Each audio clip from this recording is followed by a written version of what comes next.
Vou embora, depois eu volto. Depois. Tu já tá aqui todo dia. Deixa de onda. A gente nem namora. Mas parece. Tu já sabe onde fica tudo aqui, né? Claro, já conheci essa casa mais do que a minha. Só falta assumir que é minha mulher. Ei, não comece com isso não.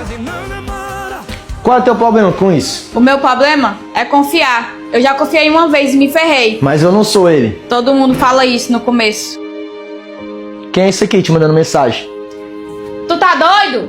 Só tô perguntando. E desde quando tu tem esse direito? Desde que tu vive aqui dentro. Eu não sou tua namorada.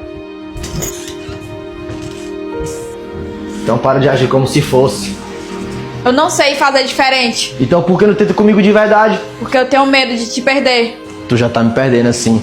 É melhor perder agora do que sofrer depois. Tu vai embora mesmo? Antes que isso vire algo que eu não consiga sair. Se não é namoro, porque dói como se fosse.